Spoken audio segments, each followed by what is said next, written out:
Hello, welcome, one, all, many, few, to the continuing Geharr incident, part 2, Into the Spider's Web. I am Jack, the GM, and these are our players who will be continuing the efforts of the Agents of the Broker's escapades on Ord Gimmel to solve the succession crisis that is unfolding. I have with me, and to introduce their characters, I have with me Adam.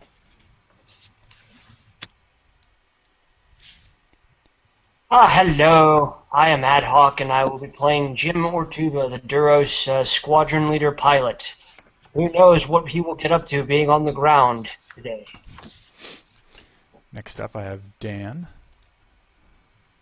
Hi, I'm playing Aiden. He's a Corellian Fringer pilot who's a bit of a jack of all trades, but focuses in on piloting and is eager to see the fall of the Empire. Next up we have James. I'm playing Ziva the Hutt, a young adolescent Hutt, smooth talker, and you can't lie to him. Next up JB. I'm playing Alro Hikat's Exto tech mechanic slicer person. She's not a smooth talker and is recently terrified by Rogesh. And a master of puns, maybe? And to move into that segue, we have Tommy. I am playing Ragesh Vai, and he is a former ISB agent. And, he does some scary things. Yes, mind crime, worst of all. Finally, we have Nick. I'm going to be playing Savak, a former pirate who has dedicated his life to destroying the Empire no matter the cost. Alright, and yeah, for the sake of introduction, since you are here, we will be playing with the R2 card, created by David. Alright, hello, I'm playing R2M5, prototype Rebel astromech, designed with espionage and versatility in mind. Alright, and so to continue the group's adventure, you all are in the basement, the base you acquired from Pashra the Hutt just, let's say a day ago. You were getting settled in when you were contacted in the basement's holotank by Attaché Liama, your rebel liaison for this mission.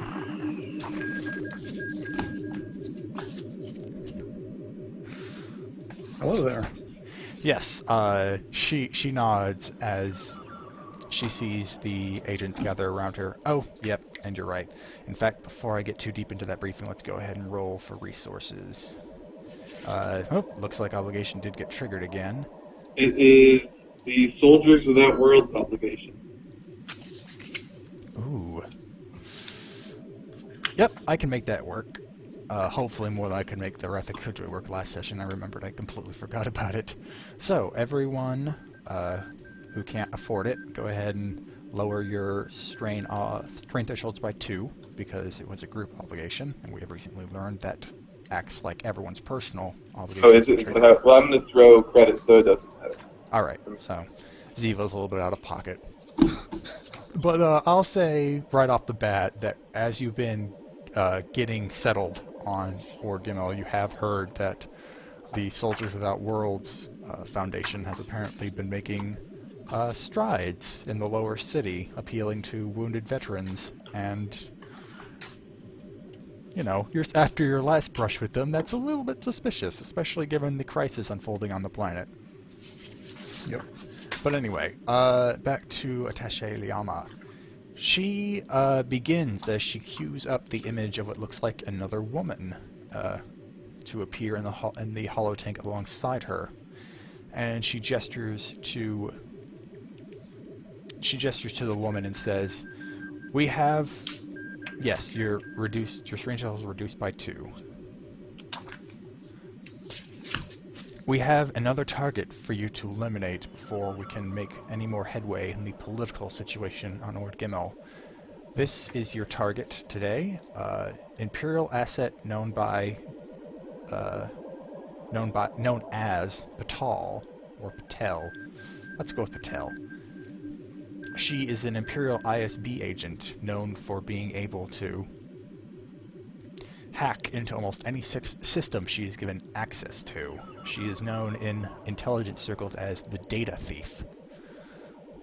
Your mission will be to eliminate her and hopefully obtain any data she has collected during her time on Ord Gimmel that we can use in later operations.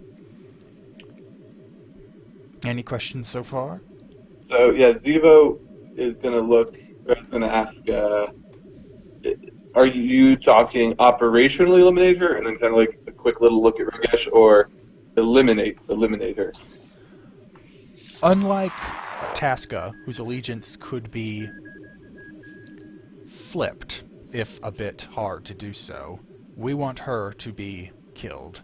She is Imperial through and through, and even if she leaves Ord Gimmel, she will no doubt turn up elsewhere and be a dangerous opponent to face with, especially if she gets any access to our intelligence structure. All right, sounds good. Her name, so far as Liama knows, is Patel. Man, even I'm not going to get that right. Does she have a handle? Like a HoloNet handle?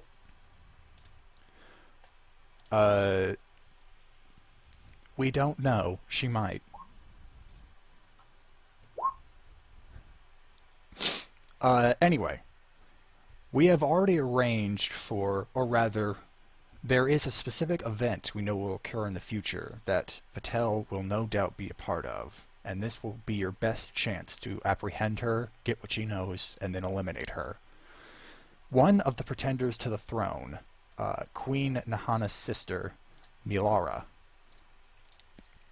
is in league with the Imperials, and offers herself up to be the regent of the planet while the heir apparent is still growing, though we come to believe that that is simply a guise, and once she takes the place as regent, we will probably find the young heir dead, and her place as queen secured. Ever since she has fallen in league with the Imperials, she has lived in the Imperial garrison on the planet, and a large fortification suddenly appears in the holotank. It is quite... It's a base. A well-fortified base that cannot be assailed very easily. You see heavy cannons along all the walls, and it's a very tiered structure. So even if you breached the outer defenses, there would still be several other layers of defense that would need to be breached. As you can see, she's quite well protected. However, in order to play up with her Hearts and Minds campaign, in order to gain support for her claim to the throne, she has been making regular tours of Geharr in a very large Imperial convoy, bearing the crest of not only the Imperial insignia, but also the royal family of Ord Gimmel. It has been the source of much dread for the populace, as whenever the convoy leaves the base, it is inevitably ambushed by not only resistance forces, but any other claimant's forces to the throne. We have come to believe that Patel has been employing her talents in decrypting communications that fire over the local networks when these ambushes are conducted, so she may learn more information about the groups that set them up. The resistance mainly, but she has been known to dip into the Royal Guards networks, the Caesarian League network.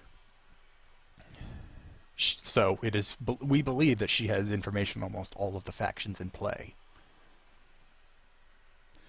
Your specific job will be to infiltrate and take control of the communication relay we have designated to be near the route Milara will be taking later today through Geharr. If you are able to infiltrate and take control of that relay, you will have a, for lack of a better term, home field advantage over Patel or any other slicer's attempts to crack into the local network and glean information from the other factions. So, Once you're inside, you'll probably have to face her in combat, again, for lack of a better term. And once you're able to disable her attempts to slice into the local network, you will be able to pin her down, metaphorically, in the network, while the physical operatives who are not engaged in the slicing will be able to go to her and physically restrain her.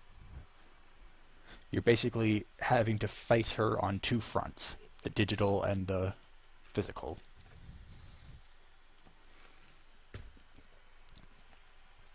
And she pauses for any questions. Yes, she is an ISB agent. So to recap the entire mission, we are to attack this communications relay during the convoy where Melara is making her way through the city, and we are to attempt to capture Asad Patel and then dispose of her when we are done. Yes to Tommy's question in just a second, and regarding that question, mostly right. You will have to infiltrate the relay before the convoy crosses, because once the convoy arrives at that point, especially once the ambush starts, Patel will most likely be in the middle of, if not already in control of the relay from wherever she has decided to remotely access it. We believe that if you're there ahead of time and have already taken control of the relay, you will have a home field advantage and probably be able to best her despite her known abilities as a slicer. And yes, Tommy, you'll be able to do that. Let's see, what difficulty would it be?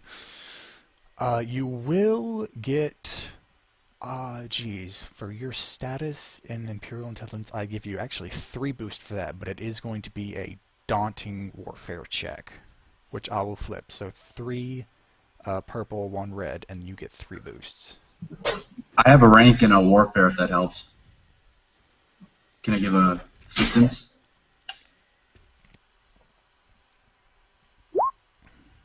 I actually can't hear you now.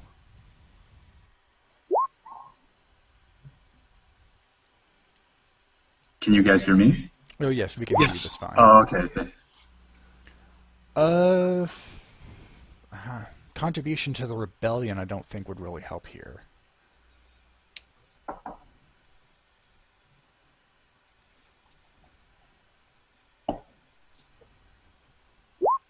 How standard is this particular communications relay in regards to the Imperial in regards to the Imperial construction? I'm sorry, could you rephrase that question? How standard is this communications relay? Oh, it's quite standard. It's not really Imperial construction at all. It's native to Ord Gimmel, so basically it's kind of a Dion construction. The natives, which are basically just humans, but they've been adapting to the gravity. Okay, fair enough. Ooh, uno momento. And darn, he's gone. Contribution bonuses. I don't think they would apply here. Even though I can't really tell him that since he's gone. Maybe half, since it's incomplete information. Yeah, you know what? That's a good compromise. Yeah, if you're able, cut your contribution in half and then round it down, and I'll allow that to be bonuses applied, along with your bonuses for being part of Imperial Intelligence before. Can you hear me now? Yes. Yeah. Okay. Sorry, I missed a bunch of that because I had to back out. So I was saying with the contribution bonuses, it would represent data that the rebels have gleaned on ISB and whatnot, so pooling of resources. It seems because you're being tasked against her, that's already open. I don't think you would need to even have contribution bonuses because that would then they would just be hiding information from your target. Okay. So what are the total number of bonuses then? It would just be 3 for your past experience with Imperial Intelligence personally. And it's knowledge warfare. Anyone have maybe Alro can kind of help me clean through some files and whatnot. Sure. All right, cool. And what's your intellect? 5. Sweet. All right, 1 second here. Oh, hey, I don't know if you're using R2's card yet, but if Oh yeah, you get a free upgrade there too. Yeah, you get like 2 boosts and an upgrade for that. Because warfare's knowledge, right? Yep. Yes. Okay. Give me 1 second. I'm sorry, the connection is really bad. All right, here we go. And it was daunting, correct? And did you upgrade or anything? Yeah, 3 purple, 1 red. All right. So roll 20 is actually loading. This is why it's causing the Edge of the Empire dice roller. Once this is up, then it won't have this massive lag. But because I had to back out, this is why it's doing this.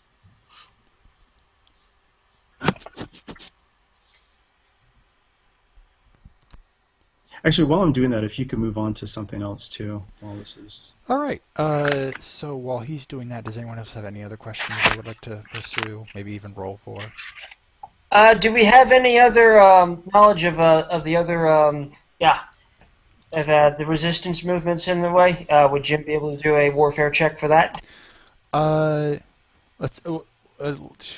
There's already information out there that you should already know, and I'll just go out of that for your sake because you weren't here before. The resistance. Ooh, jeez. All right, I'll get to that in a second. The resistance cell on the planet is mostly a native movement, but it has been guided by the Rebel Alliance. But the problem is, High Command has come to believe that the Rebel cell, that one, has already been compromised by a double agent, maybe even more than one.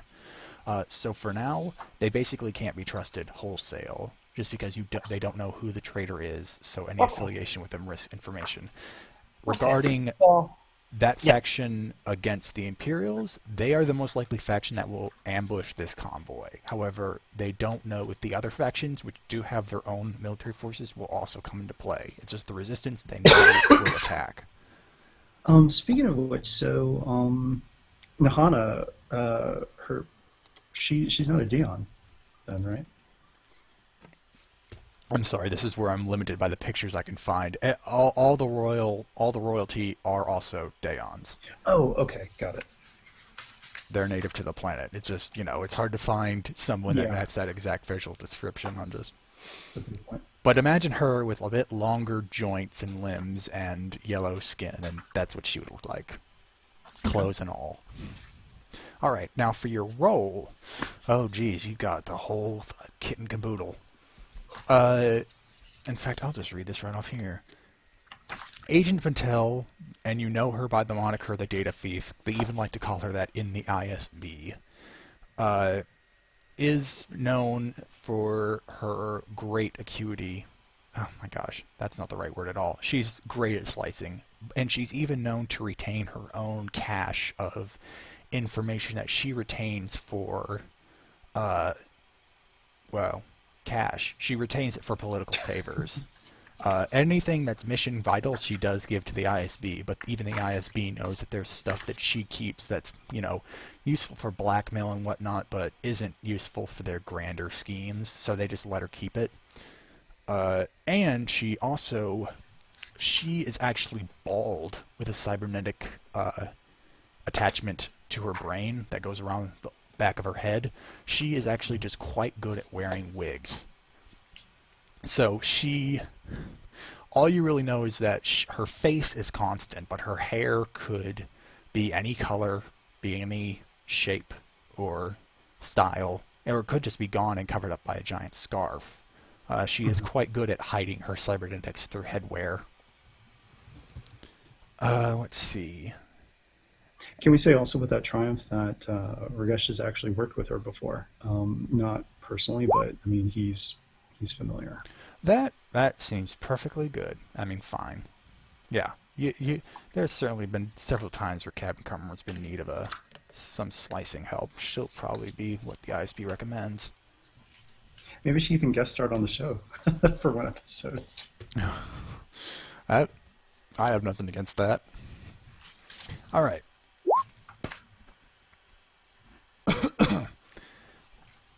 Well, actually, it's more something akin to Lobot's cyber implant than a cyberjack, since that can be kind of hidden. Hers is like a full-on, it looks like she's wearing half a helmet on the back of her head. Oh, okay. She wears those big, like, 60s bouffant hairstyles. They're fairly common in Star Wars universe for obvious reasons. All right.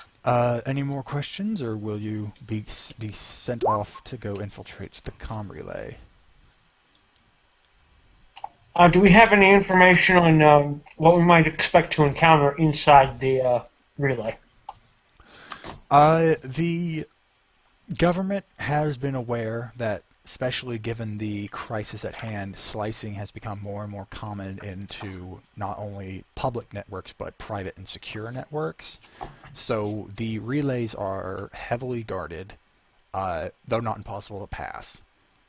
And also, they try to shore up the fact that they use numbers, basically, to prevent anyone from getting into the relay. You're not going to find just a open terminal in a small room you can use. You'll have to find a way to clear out a room in order to use the relay. Okay, so expect a lot of personnel, but not so much as automated defense emplacements, and just expect multiple layers upon layers of floors.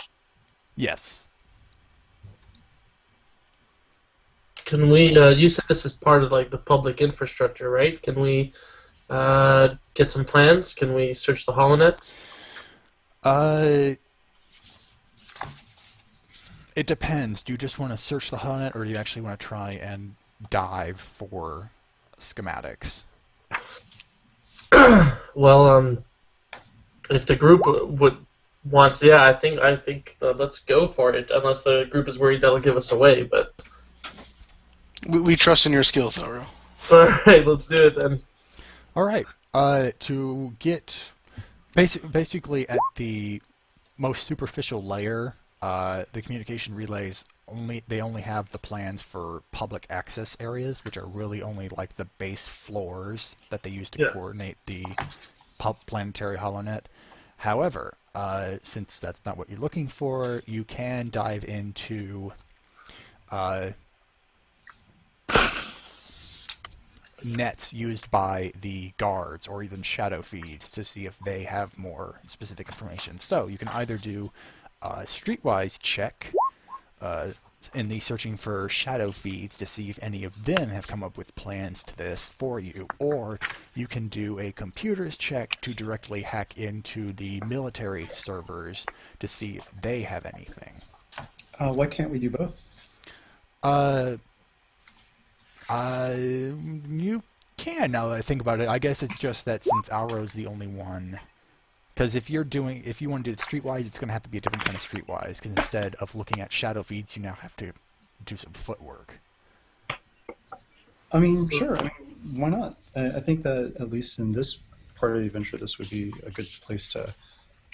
I mean, Ragesh can kind of just go off on his own and see if he can get some information while all was with the team.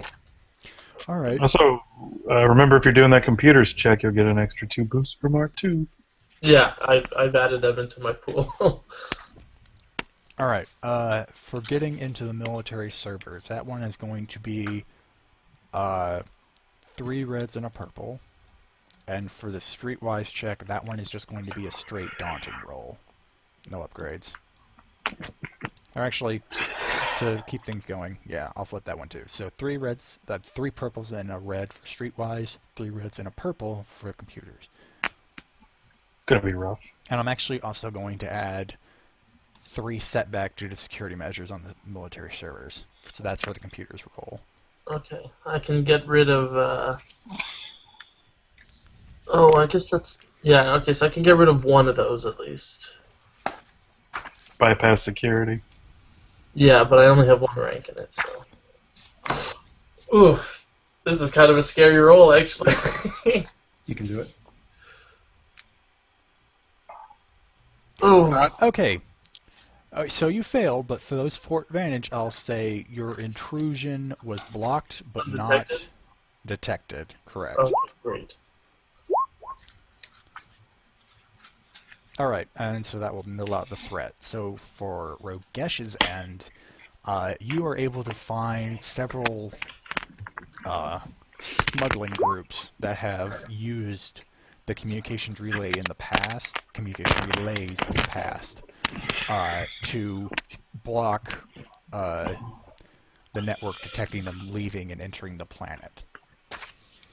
So they actually use it quite often, but have stopped recently because the security has been tightened, but they do have plans you can use. It looks like you don't even need to go that high up into the complex in order to do what you want to do. Like this tier right here, if I can get the pointer tool, this one right here should be good enough. All the upper layers seem to actually be reserved for specific entities that wish to use the computer network or form their own between the relays. But just accessing the communications capabilities of the relay, you don't have to go that far. Okay. Alright, so now you have information on the relay. Would you like to begin your infiltration or do something to prepare for it? Sounds like a hint. Do we need some prep in particular? Well, What do you think, guys? Yeah. Oh, I wasn't talking to the GM. I was mostly throwing it out there. What we need, you think, guys? Well, I'm definitely going to be disguising myself, but I'm going to try something very specific here. I want Ragesh to look like Pantoran, but not like his usual Palapa disguise. I want it so that it's not immediately noticeable, but upon like closer inspection, it would actually look like Barrett Travick with blue skin.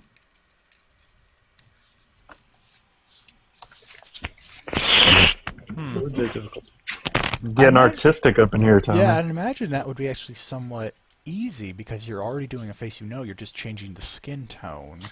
So I'd probably just let that be an average. What check do you usually use for that? Stealth or like something else? Skullduggery. Yeah, an average skullduggery. In fact, I'll even give you a boost since you're doing something relatively familiar, since you've done both Pantoran and that face before. All right, cool.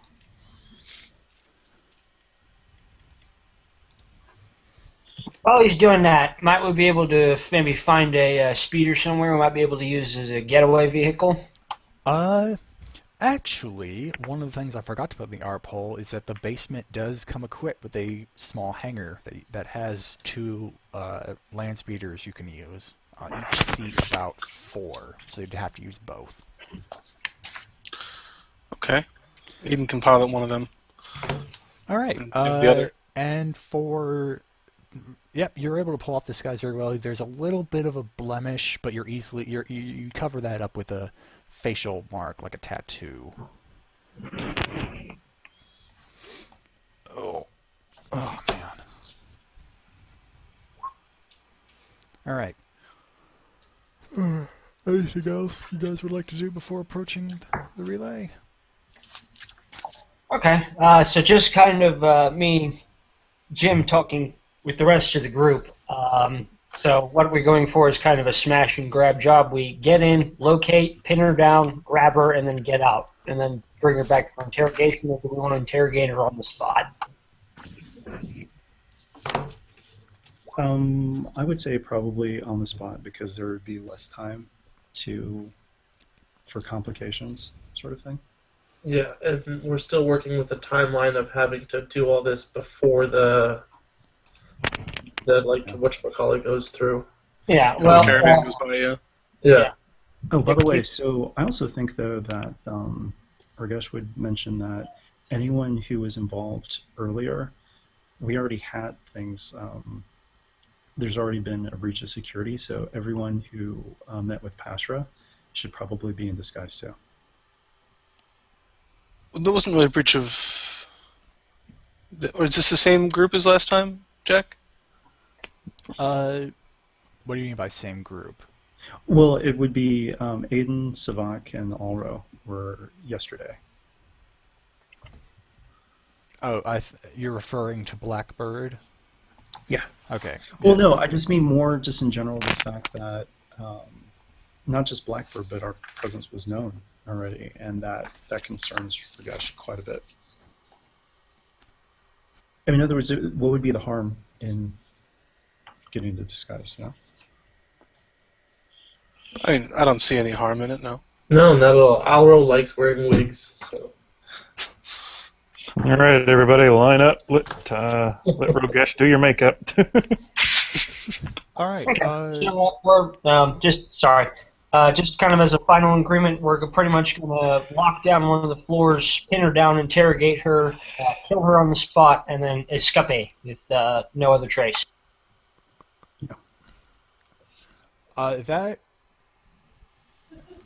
There seems to be a bit of a misunderstanding with the plan put forth. They believe she isn't in the relay. She's going to probably be accessing it remotely. Oh.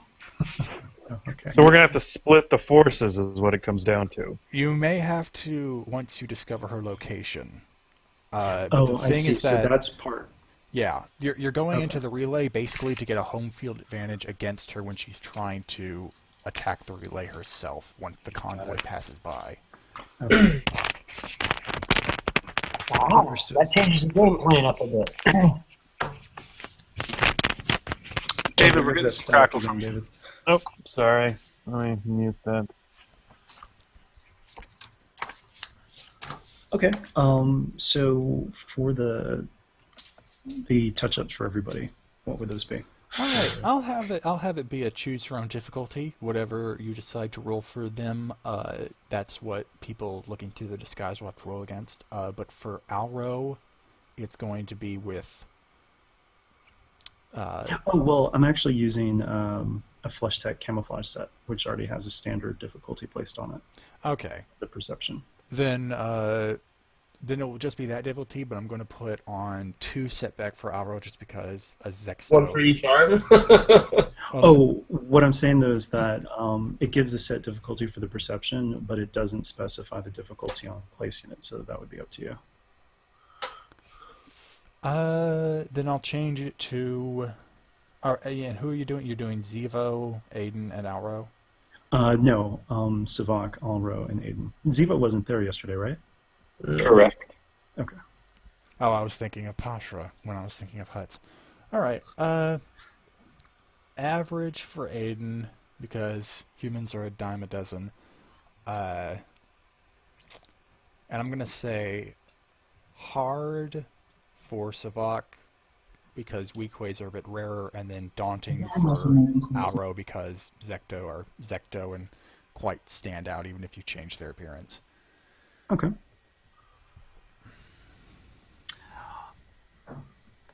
All right, so actually, I forgot to do this earlier, but I'm going to be doing Master of Shadows. So the first one is actually easy, and that was on Aiden. And maybe I can get a boost from somebody. Maybe each person just gives me the boost as they're like, oh. Yeah, sure. Yeah, Yeah, this thing here is pretty identifying. Make sure you cover this up or whatever. Yeah. All right, so Aiden does not look like Aiden. At all. At this point, Aiden looks like a Zabrak. In fact, for 2 triumphs, I'll be willing to say you made him look like a Daon. Actually, well, even better though, I have another idea. Since they're 2 triumphs, can I say that I make him look like someone, make him also look like a Pantoran, but this Pantoran looks like Panstegby in disguise. Remind me who that is? That is another member of Captain Kopnor's crew. One that is still Imperial, I assume. Yeah. All right. I'll let that work. Yeah, 2 triumphs. Yeah. Next one is Savak, the weak way, and it's average because I'm using Master of Shadows, and I will do the strain after all these. I messed up on that one. So I'll just have to trust that Now he looks like the most handsome weak way ever. you made Yes, I don't change his appearance, but I do clean him up quite a bit. You make him look like Hondo, which could be a blessing or a curse. You wipe off all the drool from last session. And here's Alro. All right. And so Aiden and Alro have formidable with 1 upgrade. to see through the disguises because he actually has a prototype called the Doppelganger. Maybe it wouldn't be stupid to do Zevo. Oh, yeah. One of, I guess, the downsides of Zevo's broad network is that he knows a lot of people. So maybe a little preventative medicine wouldn't be crazy. Okay, sure. I'm going to have that be the daunting difficulty again, just because huts stand out. Would it get a boost too? Okay. You can make them look like Pashra if you want. Yeah, I mean, if you think that would be advantageous, I'm all for Yeah, it. would it make sense for Pasha to be there? And is that too conspicuous? Yeah, that might be too conspicuous. Maybe we can make him look like another really important hut. Maybe Jabba? Minalot in disguise or something like that. He looks like the nephew of one of the other hut leader families. He is actually that, but Like a different family. Not Zevo, or Zevo's evil twin. Zeno with a let's say that goatee. we make you look, just to also stick it to Basadi's enemies, we make them look like someone in Disilogic. So yeah, I think that's a good idea. Like, Basadi. have typical, I don't know if there's like a certain color that different clans are or whatever, but for the sake of this, we can say that there is. They might have different Well, tattoos. yeah, they definitely have the tattoos on their arms, or wherever they may be. But yeah. All right, cool. Yeah, so yeah, he looks like a Disilogic. All right, so just to clarify, who is he looking like now? One of the huts of Jabba's clan. Yeah, we don't have Alright. a specific name in mind, but just, ye old Jabba Light. Ovziz? Yeah. Trying to do Zevo backwards. Anyway, yeah, I'll let all that go. That's perfectly fine. So, now that a majority of the team is now in disguise, you have transportation, you have plans of the facility. I was thinking one other idea. I can make him look like Krova. Never mind. He may retaliate for that.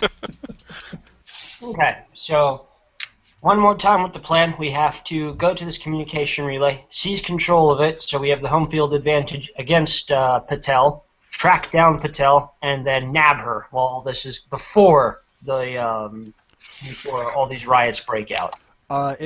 Patel probably isn't going to do anything until the ambush has already started, so it's going to be actually during the attack, not before. Okay, got it. And then we're going to have to interrogate her for whatever reason, and then finish her off. Yep. That was totally in character, too. Very classy. All right. So, you all ready? Yeah. Okay Let's then. do it. One more question. Are you just going to take the speeders and drive right up, or are you maybe going to park them somewhere close and walk up? How are you going to approach? Can we approach in such a way that we're the least visible, however that may be? Yeah, actually, I mean, what are the security measures and stuff? I mean, It looks like it's, given what you know, it's probably going to be several checkpoints layered on top of one another. One just to get inside the... Whoops, I forgot that started over.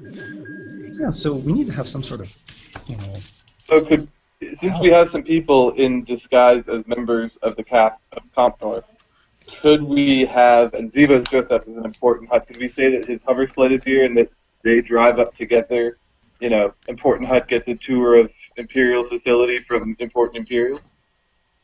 That would work. I mean, Jib was a former civil service airspeeder driver, so he could just more or less be taxiing you guys in. You guys just took a normal taxi to get to work. It's not an Imperial facility. It's a Dayon facility. Okay, I thought that was a bit of one and the same. Okay. Well, either way, people don't like saying no to Imperials. Yeah, that seems like a perfectly fine idea. But are you still actually, just... to fine-tune the idea, instead of anything about Captain Compmore, we just say that it's an important hut, and we're just I could be the major domo. That works too. So are you with that going to arrive in all pomp and circumstance? Sure. All right. So You drive right up to the front door then.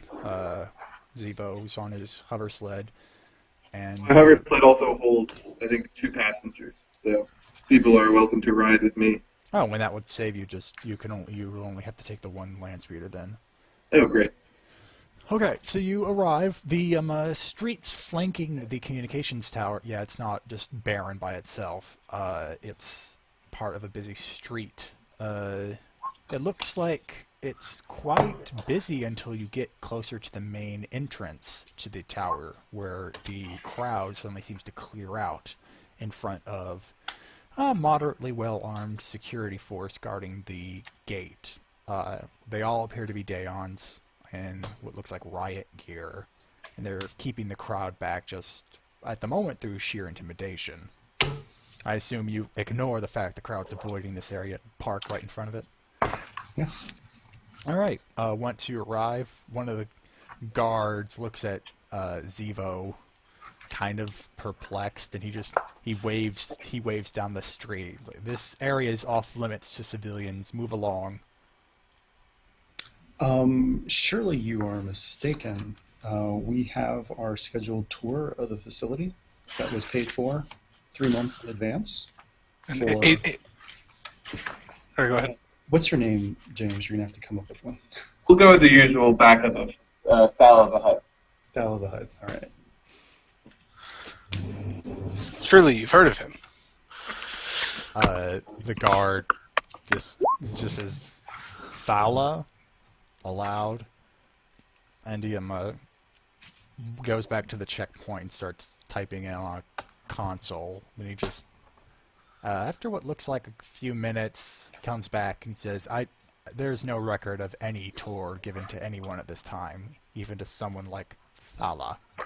Zevo would like to do some charming and just really lay into him with there must have been some sort of mistake, but you can imagine how far the goodwill of extending a tour now would go towards our mutual causes. Right. Oh, by the way, before you do that check, let me do a deception check that can upgrade your charm check. Okay. Deception. Good cop and bad cop? Yeah. Okay. Alright, deception against this guy is going to be... Let's see. 1 purple, 2... Actually, I'll upgrade it to make it 3 red. And I'm going to add... I'll add a setback to that, given the fact that he has now looked up your first lie and seen that it has little merit. Okay. I will upgrade. And while he's doing that, do we want Elro to be slicing into their network, if possible, to add him to the list? It's a lot more wired on that front. Yeah, You're gonna have to be connected to a terminal. You're allowed, if you want to, you may try and sneak past the armed guards and try and just personally put something into the console. Let me see my stealth here. Well, it's not terrible, but it's not great either. Since you're right in front of this checkpoint, I'll give you the benefit of the difficulty before you commit to it. Oh, okay. So I'll keep that in mind. But, oh, well, actually, since he succeeded this roll... Oh, and that's just the cop thing. Sorry, I'm getting sidetracked. If you want to sneak up, it's going to be hard with 2 separate because it is a very open space. Okay. I have a yellow and 2 green.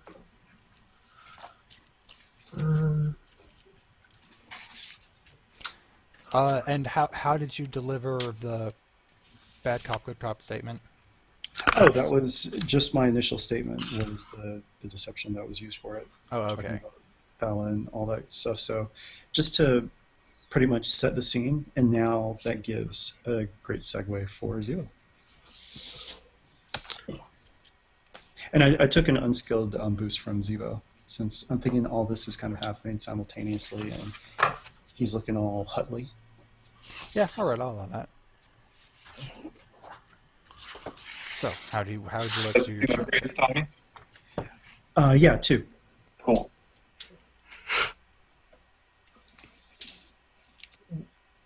Does it seem excessive to then also have assistance on the roll? Oh, not at all. I mean, take another. I mean, do unskilled boost for me too. Okay. And what's the difficulty there, Jack? The charm check. That's So against cool. Yeah, that's against cool. Actually, with a flip, it's going to be the same difficulty. 3 red. What is your charm skill, by the way? 2. Ingenial if you don't already have it. Well, are you able to skilled assist me as well? Mm-hmm. Yeah. Oh, the good cop, bad cop thing is totally separate. Okay, so how many ranks do you have? 4. Okay. And so you can downgrade the difficulty once. Okay, and then I also have a talent called, hold on, I need to refind it. Greased palm, so I can spend credits before a check to upgrade. Would it be, offering him a gift of some sort be advantageous? Yes. Slipping him some bribe money. Yeah. Okay, so and then I'll flip on top of that. So I think that, and then I'm also using. Okay, so you gave me 4 and another, oof, and I'm going to use 1 rank in intense focus. The results of this roll better be spectacular. Right? Those are okay. All right. That's a lot of yellows. He nods as you offer him a gracious gift for his assistance in expediting your tour, or at least allowing you inside, expediting your entrance. And he nods as he... Is that you already have to basically pay him in order to get the upgrade? Or you just... For greased palms, you just have to fork over the credits to get the upgrade?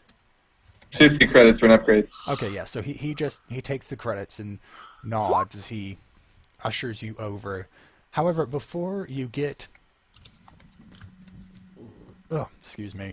Before you get past the checkpoint, a person from inside the facility actually bursts out the doors and runs straight towards you, Zevo. He appears to be another Daon, bald man, kind of small, even for the Daon, who are quite lanky in their figure.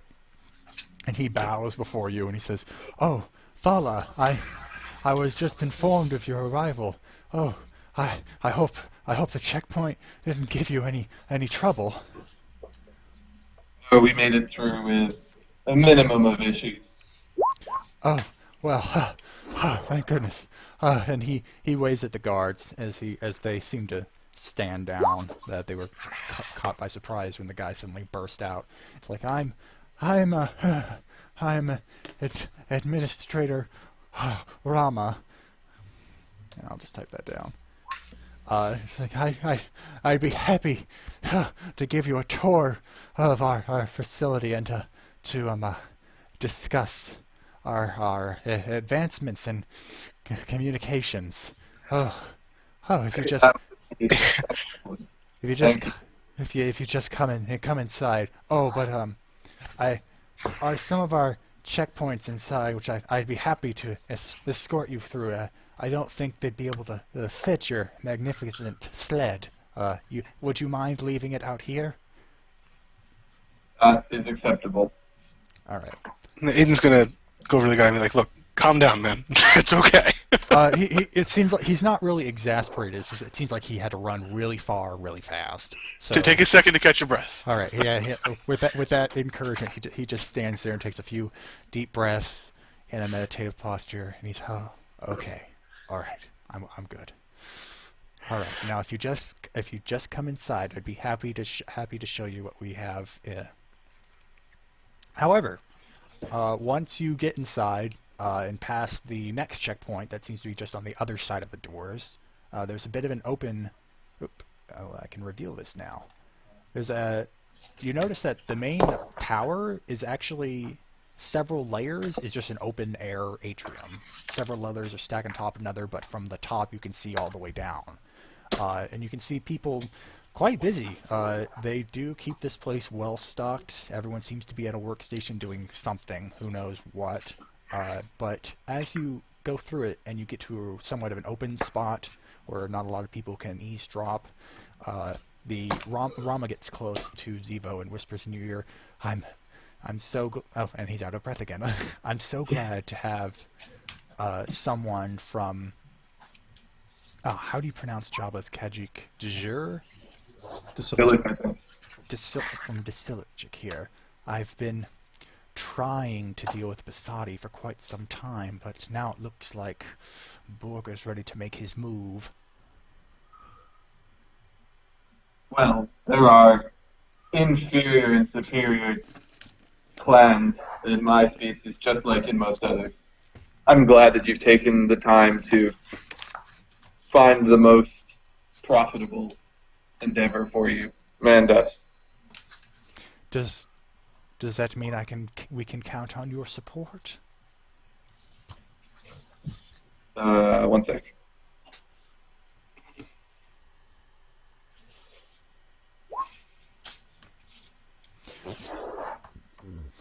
All right. And he leaves the man hanging for 5 minutes. Yeah. Okay, with that non-committal answer, it appears that Rama's a bit, and everyone can see this, though you can't hear him. He appears to be somewhat confused by that non-committal answer. It seems like he was actually, maybe Ragesh would give Zivo kind of this look like, no, just say yes, because it's not like you're committing any of your forces. So, let's get Disilogic in trouble.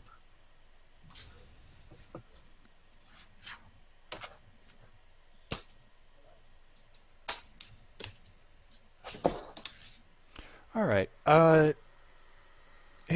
Rama seems to be giving you sort of a superficial tour, just pointing out several things here and there. You do notice that there is an area past the security checkpoint that, according to the plans that Ragesh pulled up. All right, and I'll get right back to what Rama was saying earlier then. You do notice that Rama seems to be taking you right by, but not into an area guarded by a security checkpoint that seems to be fitting the plans Ragesh found of the area you would need to connect to in order to get the control you needed. Rama himself seems to be still talking to Zivo and vaguely hinting that a support is needed to fight against Borga's takeover, though he does not specify what that actually means. I would say, and I kind of look over and just say, excuse me for one moment, and I must converse with my master. And I just say to Zivo, oh, go ahead, Jeff. No, he just says, oh, of course, and he backs off. And so I just say, let's get Disilogic in trouble, and let's also see if, by saying, yes, we'll commit as many resources as you need, but at the same time, we need access to blah, blah, blah communications because there are Borg agents that are active right now on the planet, and we must alert, or we need access to the comm tower to thwart their efforts. Big lie, obviously, but once again, we can do the whole thing where maybe this time we can reverse it so that you start off with, oh, do you have good cop? No, only Marshall has that. All right, no worries. We can do the same thing again where I set the foundation with the deception, and then you move on with the charm. Yeah, I can also try like a negotiation and offer. Oh yeah. Any will work. Right. Yeah, my idea is you set them up with that, and I'll come into the negotiation and offer to pay them for access to the computer so we can set our own trap for them or something. Yes, perfect. Okay. So yeah, I just repeat all of that to Rama. Rama, yes. Oh, thank you. All right, yeah, so he hears that. He appears quite receptive to it. So for your check to give him the upgrades, you'll get 2 boosts for giving him what he wants. And it's just going to be... still got to keep that destiny flowing, so it is going to still be 3 reds. Okay. I didn't notice he had so many stats in the same field. Oh, all right. Also, Oh you can. gosh, this is going to be a lot.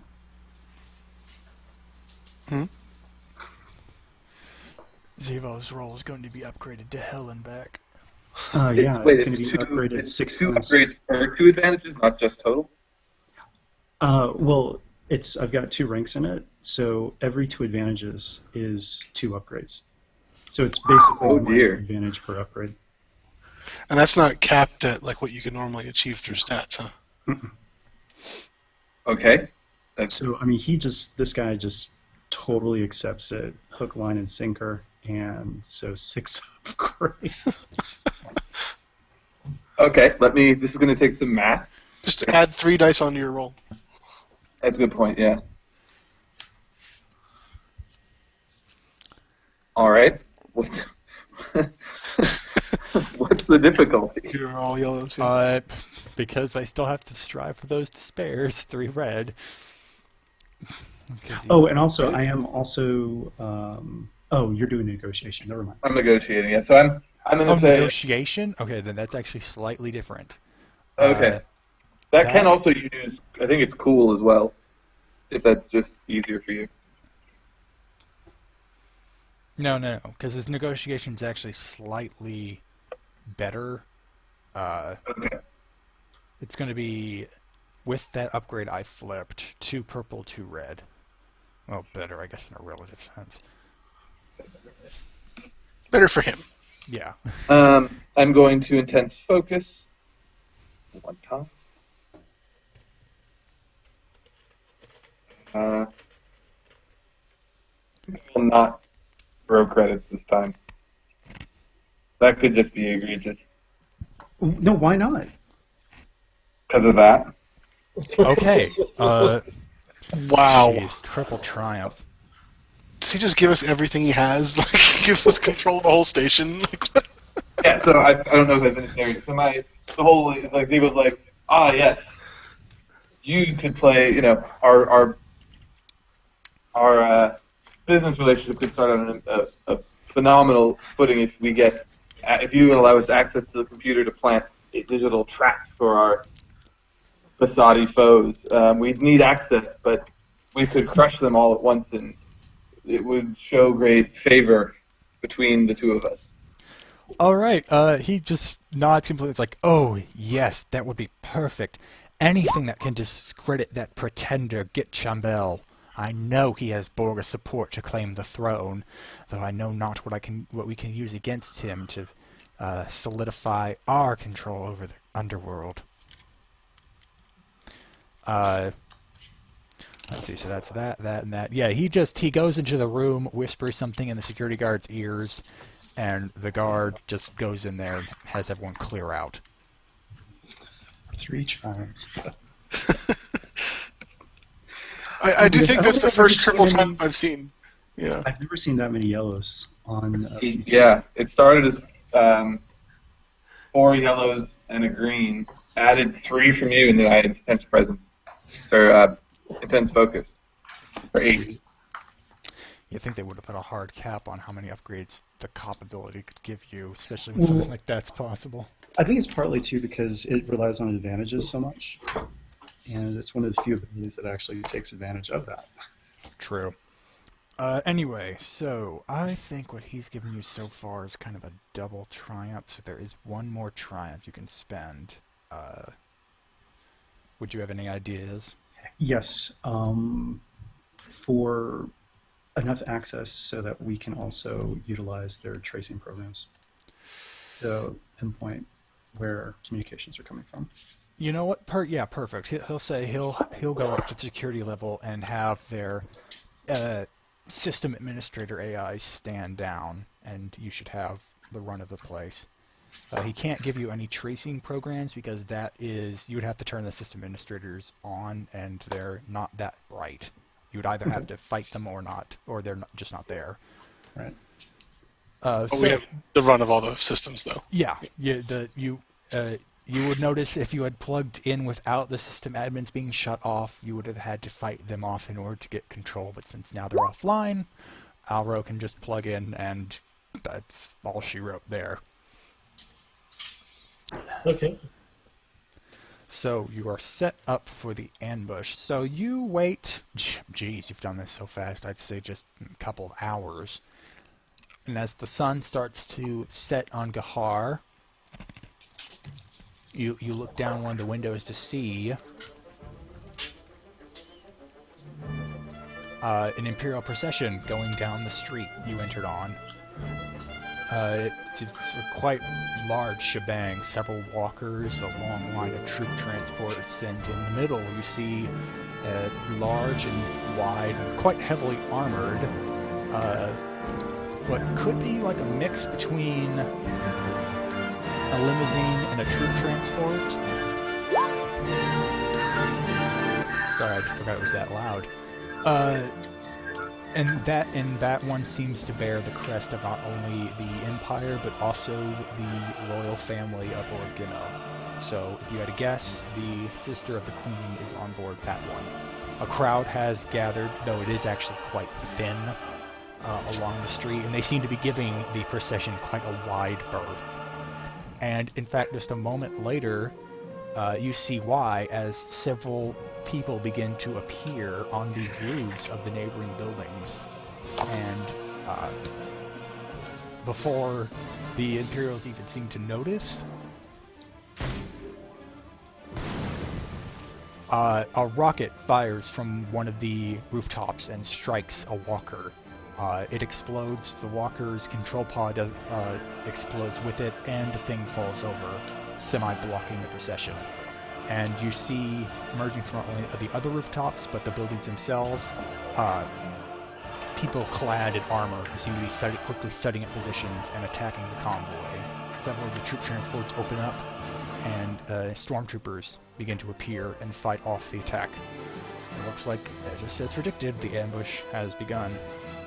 So, Arrow, already in the system, once this ambush begins, you notice three entities appear within the communication network, all of them suddenly attacking you, since you have basically taken the place of system administrator. Just one second. How do you lower the vol? Okay, got it. Yeah, Sorry. Under the gear icon. Yeah, I found it. Sorry about that. Yeah, so they find me three presences. Yeah, three entities. It looks like they're trying to hack away at whatever defenses you're able to erect in the network while you've been there. So, I'm going to need you to roll initiative. Okay. Just Arrow for the moment. Is there I don't know if I can do this before combat, but I'd like to use my utility belt skill, where I can flip a destiny point and have a piece of equipment with me that I don't normally have, which would be a data breaker. Oh, and not only that, but as Alro is getting set up, Ragesh would. I think there's a restriction on that. You can't pull out restricted gear with the utility belt thing. What if I narrate it? Like, what if we have a data breaker in the building? Well, R2's technically there, right? Yeah, you can use R2's 2 boost, and that would be the same benefit as a data breaker. Yeah, I mean, I have a data breaker, but I'm also, the card's giving the 2 boost, so... Okay, yeah, you know what? Since we're sort of considering that same thing, I would say yes. You would have both. Also, too, and I think this would also play into Alro's fears, but Ragesh kind of walks over and says, by the way, I think that this might help. No! Just come over there, put your hand on her shoulder, get real close to her ear, and say, "Here, this'll help." Get creepy around. Shh, it's okay. It's not like the Empire is gonna find you. Here goes. I am using Master Doctor to reduce the difficulty of that.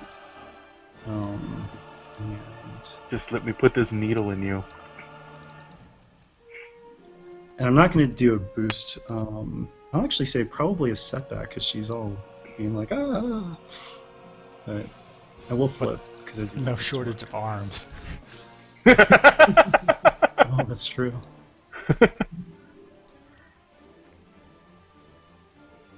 Ignore the tailor jacket, but yeah.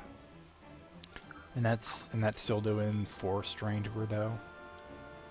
Yeah. All right. Okay. So with all that in mind, So, Oliver, I think your intellect is now 6. Then? It gives you 1 attribute point. Uh-huh. Yeah. Awesome. But 4 strain? Oh, poor Alro. Okay.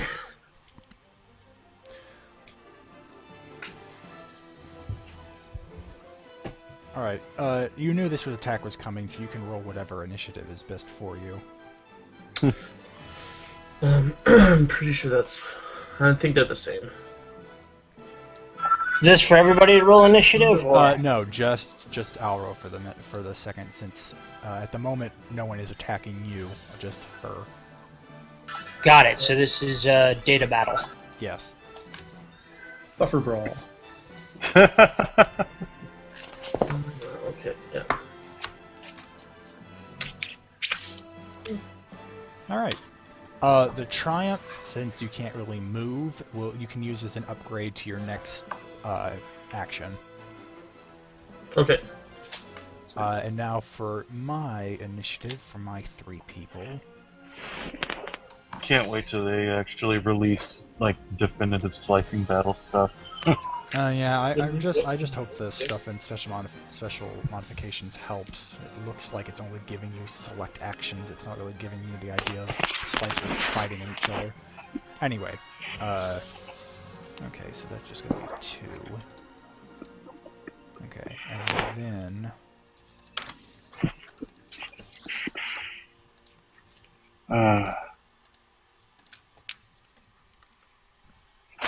all right, James, you still GM assistant? Yep, there I am. All right. Oh, there are 3. Sorry, I was thinking it was just 1-on-1. I will get that in.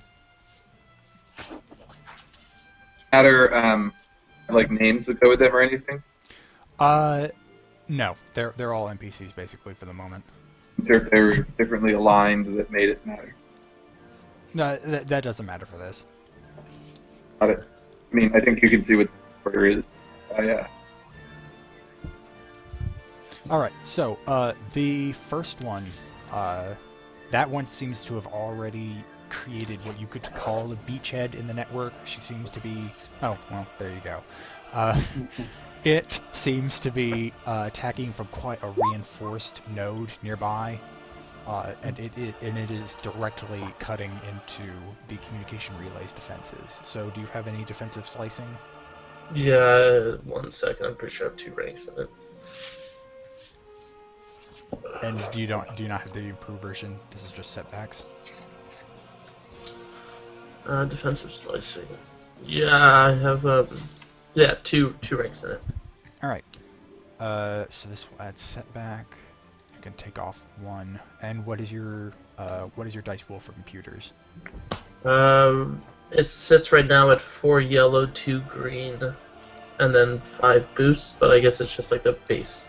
Yeah, dice pool. the boosts aren't going to apply here, but it will be that. Yeah. So 4 yellow and 2 green. Okay. I'm going to flip once. Come on, flip. It's so weird when it does that. Oh, now that's an interesting result. Okay, so you can, and this is how the damage is going to go. It's going to be strain focused, but you can use your willpower base as soak. So this is going to inflict 11 strain damage, but you also, and this is for everyone, Alro is able to notice where the node is physically. She is able to map it out on a local, what would you just call it? She's able to map it out on a local map of the area, and you can see that this slicer is attacking from actually one of the buildings on the other side of the street. All right, let's go. That takes Alro out. Wow, really? Yeah, 11 strain. She has 2 willpower, so 9 strain, and then we took 4 from the stim. Oh, sorry about that. All right. Well, then after you do this, you do pass out, but you also notice that the other 2 entities in the system they seem to be just as against you as they are against that entity as well. So right before you pass out, you notice that all of that once you pull out of the system, the other two entities start attacking her. Or it. It's pretty obvious to guess who that one is at the point. Right. Well, also, too, it's the fact that that's the closest... I mean, it's right across the street, so let's just go. All right. There is a battle unfolding in that street, but yes, it does look like you just need to cross the street and enter one of the nearby, more slummish Do we buildings. have a means of getting across, like, maybe to the rooftop, as opposed to down on street level? I've got an ascension pistol. Does that have a set length it can extend to? Medium, I believe. I thought it was short. Yeah, if it went to medium, I would say that's enough, but if it only goes to short, then not. Can someone double check on that? Yeah, I'll look at it. I got my thing here open. Just out of curiosity, Grappling are there up to walkers medium near the range. window where we happen to be standing? Okay, one It goes to medium. Okay, so yes, you can use the Ascension People. What was your question? Are there any? Are we outside? Are we near a window? And if we are, can we see any walkers that are close by outside? There are windows nearby, but you're actually... Well, let's see, they're kind of tall, but you are several stories up. There are walkers about medium distance down.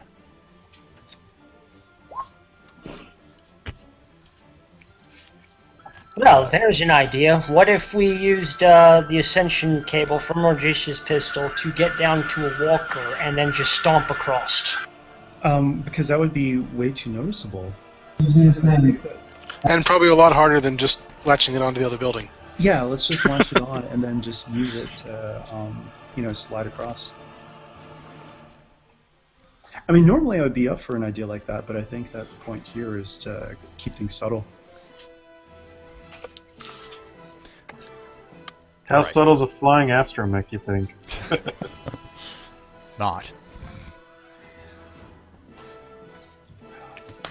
All right. So yeah, let's just use that to cross across or go across. All right, it is... Let's do it this way though. Everyone goes before me. I go last because I can swing across and I've got really good coordination. You are going to have a problem with Zevo crawling across that. Yeah. Zevo might. Yeah. James, what do you want to do with Zevo? That's a good point. I mean, I'd hate to stick you over here, but it might be good to have someone stay behind with Alro. Just because Alro is kind of unconscious. Yeah. Well, R2 has a skill that heals 5 strain. Oh Right. yeah, that's right. I do. I have Dr. Also, is Alro... Was that strain actually inflicted upon Alro, or just a sort of cyber strain? No, it's I'm basically counting it as the strain taken in combating the Slicer, countering whatever move they seem to make against you. So it is somewhat physical strain because it's mentally taxing. Okay. I just wanted to check if we were abstracting something. Okay, so yeah, So that maybe exit, like, instead of it. Oh, sorry. Go ahead, James. I'm just saying if we use the exit ability, that might be prudent. No, it's not Yeah. even an exit ability. It's activated. Yeah. Oh. Yeah, it's One one thing to per keep in mind, though, is that in terms of narratively, maybe it's not so much that it knocked Alro out. It's just that with that strain, that's when she gives up. She's like, I can't do this anymore. And then Yep, that's and actually then, a lot more R2 acceptable. steps in and is Yeah. like, no, try this. And she's like, you're right. And she gets back into the game. Yeah, 'cause it doesn't make a lot of sense that she would pass out from slicing. Yeah, obviously. Yeah, have you not seen those cartoons where the people are hacking and their nose starts bleeding? No, I haven't. You but tell me what cartoons you're watching. Summer Yes, Wars. if we use that ability right now, I can at least get one attack in before. Yeah, let's do it. Yeah, that's perfectly acceptable. So are we Sorry, going? I didn't mean to step in like that. No, Jeff. that's I just meant more of actually like, a yay, much let's do it. Yeah, that's actually a much better idea than what I was doing. So yeah, let's do that. And Tommy, are we going with the Destiny Point flip rules for that, or? Yeah, we should. Okay. Just to give it a try. So that would make it less than. It would make it more than once per encounter. Just Destiny flips. to make it work? They're increased every step, every time. you Okay, use it. that's what I thought I read. Yeah. I kind of like that. That means I could actually be useful more often. Yeah. So Alright. actually, I'm thinking like while this is going on though, we still need some people to go across. So this is where we can start to split up. Yeah, Aiden will definitely go with.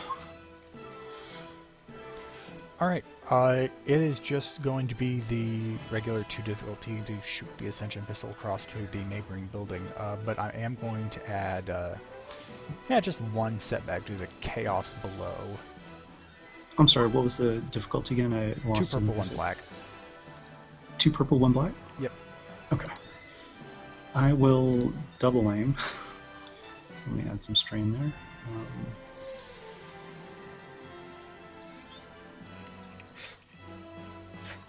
There we go.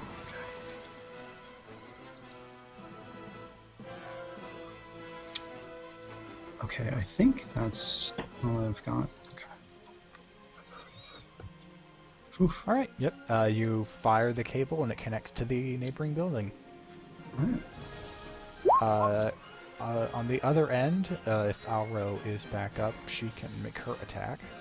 Oh wait, actually, when you look back, you see that the slicer that was ahead of you in the initiative is actually fighting against the other one, so I'll just actually roll for him. Oops, that shouldn't have happened. Alright, it seems to be quite ineffective, but he does seem to have gotten her attention. So now you can go. So there's the one who hit me, and then there's 2 that are like kind of on a team together. It looks like that. Okay, I'm gonna go after the one that hit me. Alright, yep, it is going to be the same difficulty I had this guy just roll against. Triple with- team on. Yeah, with 1 setback. Oh, goodness. Well, the setback won't matter, so get rid of that. Oh boy. Don't forget the boost from R2. Yeah, I have those. I have all those locked up. I just want to make sure I don't have anything. So if I get a triumph on this, it allows me to make computer things as maneuvers. So does that count? Like, would that make me allowed to roll more than once? Yeah, per I'll turn? let you make 2 attacks instead of 1. If I get a Or a triumph. 3 if Okay. you want to take the strain for it, yeah. Zetos don't do that. This is They gonna get- do what? Oh, yeah. They get 2 free maneuvers. They don't have to pay for their. Yeah. You're right. So So yeah, she can, I'll like, let you technically attack. just- 3 attacks. I would get. The thing is, I used the triumph in your first roll, even though I probably should have given that to you, to turn these other slicers against her. So that triumph is. That's already fine. spent. I just mean like if I get 1 in this roll, I'll be able to start using my future maneuvers as computer attacks. Yes. Okay, cool. All right, here we go. Oh, and there you go. Nice. Let me just. Okay, so what is your skill in computers? 4 yellow and a green. So my Well- skill is 4. Okay, so that's 5. Okay. Could actually take those attacks as maneuvers now, right? Yep, you can roll 2 more times. Yeah. You can also probably get some strain back from those Yeah. advantages. Yes. So is it 1 per 2, right? It normally It's is one one for one. Yeah, 1-to-1. It's 1-to-1 unless you're doing it for a vehicle. Thank baby Jesus is what I'm trying to say. This is also a good part for Success Baby. That picture. Okay, and while Alro is suddenly back in the game, her hands just flying across the keyboard. Like, got 2 hands on one computer, 2 hands on another computer. Yeah, that looks cinematic like as that. hell. I love it. Who is? Are you is Zevo the only one sitting behind? Are you all crossing? Ziva will be at another computer. You should. Oh. Did you take a boost for unskilled assistance? Double triumph and then double despair? What is going on? Wow. Okay, I'm going to count the assistance of R2 as the assistance that Alro is getting. No, that makes sense, I guess. Okay, so you do 5 again for that first one, so I'll just go ahead and log in that one. And for the double triumph on the first one, I'm going to say what progress she made when she originally frustrated you, you clean out. And in fact, it looks like that she was kind of fortifying those nodes with a lot of her defenses, so it looks like she's on the back foot. You will be able to get 1 consistent upgrade in all your next checks. Oh, wow, awesome. And as for the despair, though, it looks like the other slicers have noticed that you're back in the game, and they seem to be turning against you now instead of her, since you have damaged her so severely. And that last check... Can I use some of those advantages as like a preemptive buffer against strain I would receive? Have you you have no more strain that those can automatically knock off? I had 1 left after the other 2 from the other one, so that would leave 1, 2, 3, 4, 5, 6, 7. To give boost to yourself? Well, I was thinking, yeah, you can either give boost to yourself in the next check or inflict setback. Which I guess would be the same thing of setting up a buffer. Yeah, I guess. How about 2 boosts and I'll give her 1, or like 2 setbacks and I'll take an extra boost. Okay. All right. And so now it's the last guy's go, and now he's fighting you, and that's going to be 4. It was 4 yellows, 1 green for your base roll. It was 4 yellows, 2 greens. Oh, okay. So that's what he's rolling against, and he has. He does bypass... never mind, that doesn't apply here because that's a different thing. Alright, it looks like the other guy, he hits you like water on rock. None of your buffers seem to give way. He can't even crack the firewall you were able to set up in your last attack. And as for that... Actually, that despair is going to wait a sec. Now... Before we restart a new round, let's have everyone who is going to climb over the ascension cable go ahead and do that. It is going to be a hard coordination or athletics, but because of Ord Gimmel's lighter gravity, you all do get a boost. Alright, I'll go last. Yeah, should I go first? Because I have like probably the highest athletics. Aiden's got a lot of agility with 1 athletics, so I don't know what your role is, but 4 green, 2 yellow, 3 boost. Okay, yeah, you can go first, yeah. And that was hard. Yes. Yes, 3 purples. All right. Oh, actually, before you roll, 1, 2, 3, 4. I'm gonna upgrade it once for all of you. So. Oh, I was like, is that all for me? No, it's gonna be 1 red, 2 purple for all of you. Here we go. Oh. All right. You get across, and I'll even say you can pass 1 boost if you want. I will pass a boost. Aiden will go next.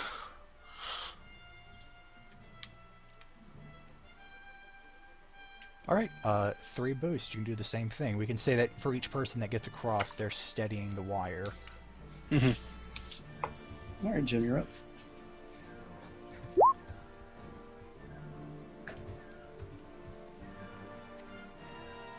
You hear, Ad Hoc?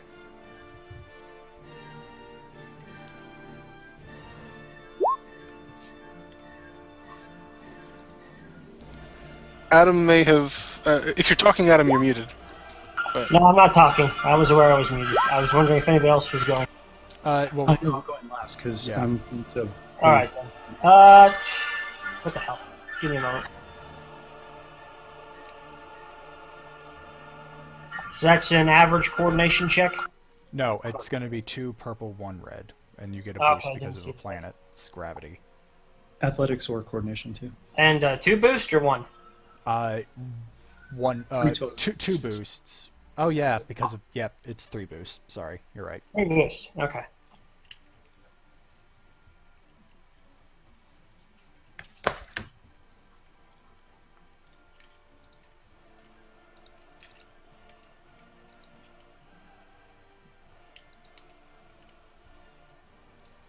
going to play around with these sound effects a bit.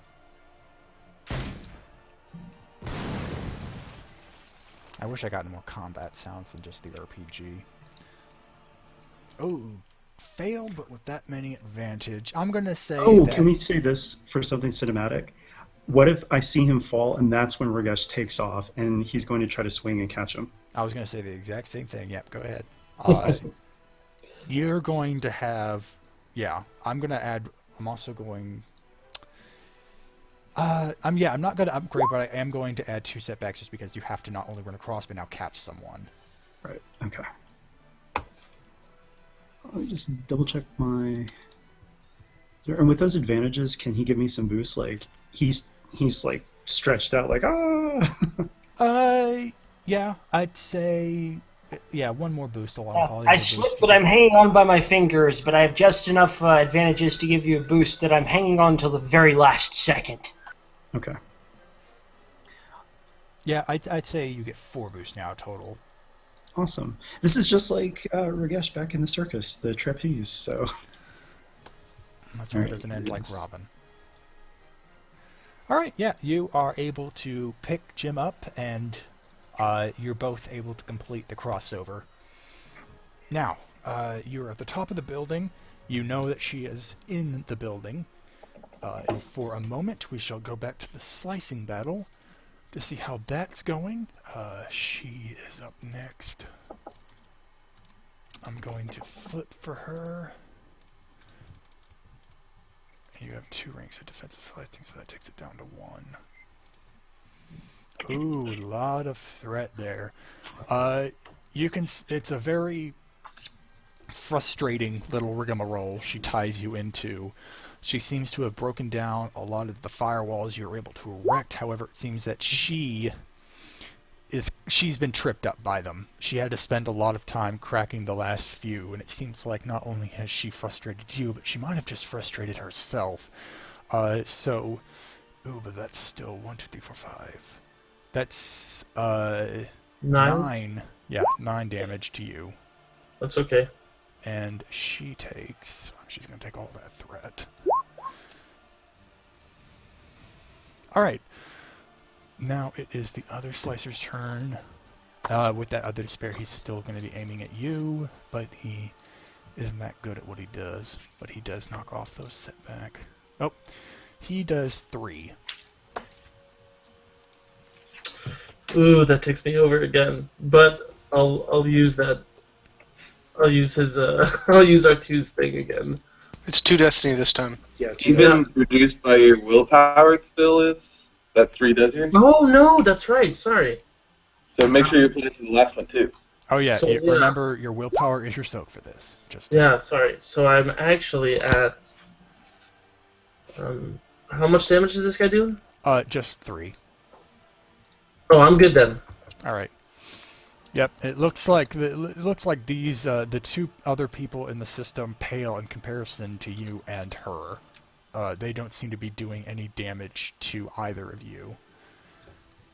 That much damage, anyway. They're more just annoying than anything. Yeah. All right. Now it Like, is. guys, it's go back- away. Let the big boys play. It's back to Auro. If you want Big to girl. target her again, Yeah. it's Yeah, going to let's be. Actually, I'll flip, so it is going to be 6 red die. Okay. Alright. So let's go with the first one.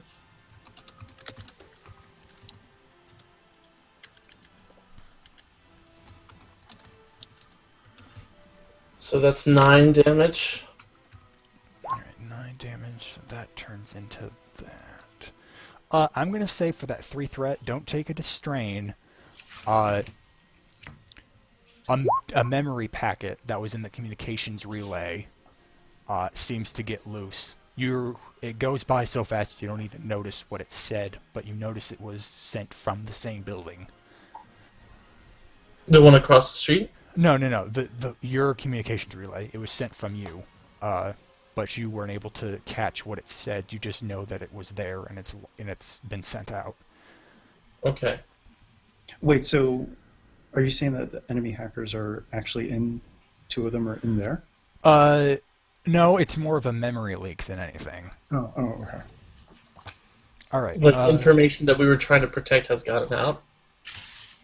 Well, you're not protecting any information. You're just using the communications relay, but it looks like there was something in the relay that was sent out. It may be completely irrelevant to what you were doing. It may not be. You don't know. Okay. So basically, Can I, something that they were trying to send may have gotten through if they were trying to do that. Yeah. Basically. Okay. That's fine. All right. Now for the last guy. Wait, hold on. I get 2 more. Oh yeah, you're right. Oh, I thought you needed a triumph to do that. No. It's just No, it's one for the time for rest the of whole the shebang. encounter. Yeah, she can still do it 2 more times. Hot damn. It's slight. I didn't even like. It's the first time I just got Skilled Slicer recently, and it's insane. Okay, so we'll still concentrate on the big enemy. All right. It's still going to be. Actually, I have to upgrade it. No, so I'll compensate for that. And the imagery is just so great with you on multiple keyboards. All right. So upgrading the next one. you can also use your advantages to pull something out of her if you want. You mean like information or? Yeah. Remember, because she's actually personally connected, because that's how she rolls. She's connected. Yeah, to for brain sure. Like thing. Yeah, let's give her one more setback. Make her relive some horrible childhood trauma. I will say you inflict the same sort of memory link you think one of the slicers she may have tried to inflict on you with that last attack. Yeah, I'm cool with that. So you actually get a short chat log suddenly fly into your one of your memory folders, and it looks like it is a personal chat between Patel and someone identifying themselves again as Blackbird. The main subject seems to be concerned with if Patel has come across any shadow feeds recently conversing about the disappearance of the Queen. Okay. Oh, and for background information again, because I know not all of you have been here, the political crisis on this planet started when its queen, Nahana, disappeared after she left the planet to make a diplomatic tour. The ship jumped into hyperspace and just didn't seem to reappear anywhere. So she's disappeared, presumed dead, and that's why all the heirs are fighting for the throne, and these factions have taken up. Also, and back to your successes, was that 7 damage? Yeah. All right. And then you're upgrading the last one? No, that flip was because it's actually supposed to be 5. No, yeah, it's supposed to be 5 red and a purple. But I flipped the first time to turn it into a red. That was for the last one. I'm not going to upgrade the next one. Okay, cool. And okay. So first, that's another. That's 9. Sorry, 8. All right. The main entity appears to have signed out of the system. Hooray! I'll pocket that despair for something in a second. What would you like to put that advantage towards? Let's buff up the firewall for the other 2 entities. So we'll give them some setbacks. All right. Yeah, it looks like they haven't been scared out of the system yet, so they are still fighting you. And in fact, one of them still gets to go. Oh, geez, how many setbacks is that? 1, 2, 3. It looks like 3. Yeah, that's fine. Oh. Well, oh, okay, it's okay. For the Devil Despair, I just say it looks like after one more ineffective attack against your firewalls, they seem to give up as well. He actually, hit a Trojan or something and then surprise attacked and crashed his whole computer. Yeah, you actually get one chat log that seems to be directed from one of those entities to the other, and it seems like this system admin is just too much. And they just sign out. So, Alro has secured the communications relay. Hooray! Now, cut back to our attacking team. Ooh, we're getting short on time. Let me just move this over to the... Come on.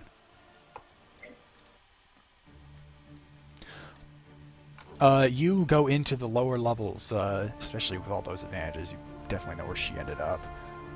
And you come upon what looks like a rented-out office floor. And once you get down to the stairs, you hear metallic clinking and a woman cursing in a low voice. And she points. Actually, you can't see that yet, but you hear, "Guard the door. I need to get out here quickly." So, how would you like to? Yeah, and you know this is most likely Patel. Sure. Why don't we do this, guys? If we can rush her, but don't attack her. I've got something specific planned for her, but take care of the guards, and I'll say something to her. All right, I got the guards. How many guards were there again? Do you want to look? Because at the moment, this is the only stuff you hear. Oh. Let's just burst in, like shock and awe, but I'll start talking to her once we do Weapons to stun, or what are we doing? that. No, take out the guards, actually. Like, Yeah, we're gonna kill her too afterwards, anyways. So. Yeah, but she's not going to know that. You say that so nonchalantly. Like, yeah, we got murder in the mind. I'm gonna say this initial ambush is probably still gonna be determined by initiative, just to determine reaction time. So everyone go ahead. Because and they roll. had no idea that we're there. There are these despairs that have been banked. It's enough. She knows that you know. Okay, got it. She just doesn't know when it's happening, which is why you'll get to choose what you're rolling, but she is gonna have to roll vigilance. Got it. So roll initiative now. Yeah.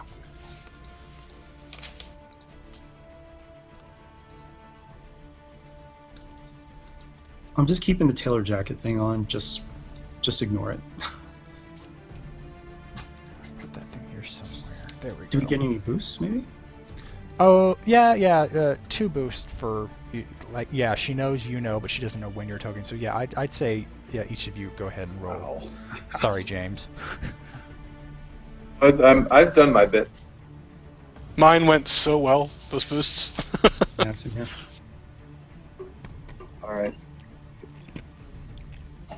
Okay, and that's everyone. So, this is her. Oh. She may be more perceptive than she lets on. The only one that. Oh, no. Okay, nope. Now that's all of them. So you rush in and you see that you do see Patel there. She doesn't seem to be wearing a wig. You can see her cybernetics are exposed, and she looks at you and she's just mad. And you see she is flanked by 2 security droids, and she just points to you as you barge in and says, "Kill them now!" And it looks like they will get to have 2 responses before you can act against her. Anyone have ranks in rapid reaction or anything like that? Unfortunately, no. Not me. I got quick draw, but Jim, nothing on your side? So would it be safe to assume that Savak was probably the first one to barge in? Oh yeah. Alright, so yeah, one of the droids is aiming their rifle at you. Do you have anything to change the difficulty? I imagine this is all in short range. Yeah. I have 1 range defense. Okay, so 1 setback.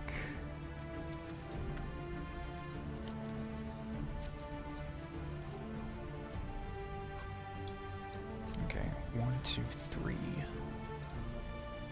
Alright, it does hit you, and it does 7 damage. For the advantage, it's going to pass a boost to the next person who shoots, which is going to be Patel. Oh my gosh, I still don't get it right. And she's I'm also sorry. going to shoot at you. I'm sorry, you said 8 damage? 7 damage. 7? Okay.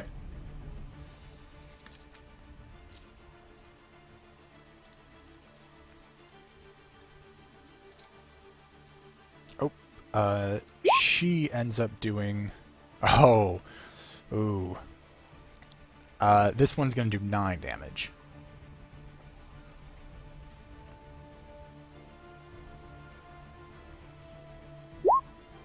Oh my gosh.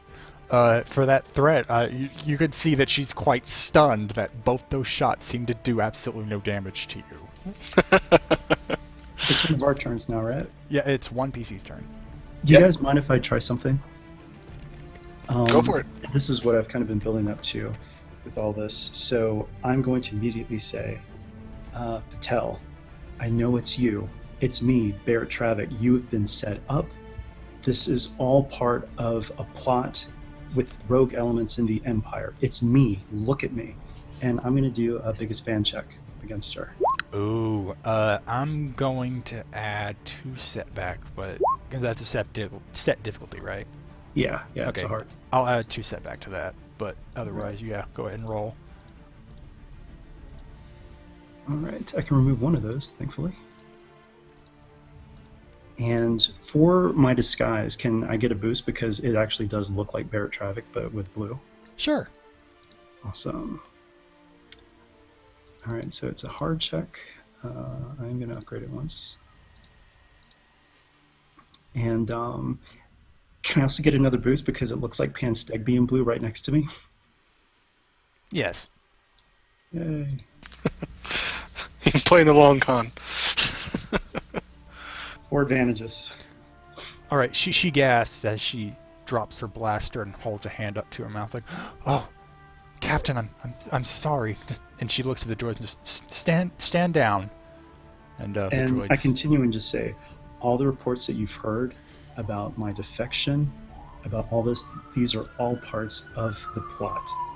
When I heard that you were here, I had to get here first for you. I'd hope they'd been lies, but my efforts to find out the truth seem to have been muddied. So we have to get out of here right now. But I can't. I haven't finished my job. Even if what you say is true, I need to compromise the communications relay, or this resistance will flourish. We've already got people on it. Don't worry. They'll complete the job that you've started. I'm gonna need a deception check. check. Yeah, you'll have an assload of boost what you've been doing so far. It is going to be 1, 2, 3. It is going to be 4 red because I'm flipping, but you will get 4 boosts for all of this. All right.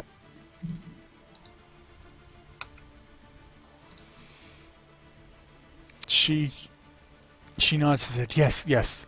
I," and she gestures to the droids to say, "Go out and join up with Contingent Alpha, and I'll hopefully meet you back at base." And the droids nod. They seem to go towards another staircase. And so I go up to her and say, we don't have much time. You need to tell me everything that you know. And like I said, these rogue elements could spell the end for the Empire, and we cannot allow that to happen. Because remember, just like with, gosh, how do I say it? Don't forget that we stand for truth, justice, and the Imperial way. Yes, I know, Captain. This op has been almost an entire affair of the diplomatic corps. I've only been drafted in recently. That's how deep this plan has gone. Well, I'll do what I can. She fishes for a data connector in her head, and she gestures towards you. Do you have a data pad? Yes, This is so much easier than talking. it is. She plugs it in, and you see flashes of what she's been seeing. However, it looks like a few of the files she's put in the datapad are encrypted. And she goes, we can't open those until we're far enough away from the conspiracy. There's too much of a risk of what could be found out. I kind of give the rest of you guys the looks. Should we can probably rely on Alro and R2 to break that encryption, I'm sure. So, right? Alro, it's your call. Break the encryption? Yeah, that's fine. Okay. I'm going to say that it looks like we've got what we need, so I'm just going to say, all right, come with us. And so as I do that.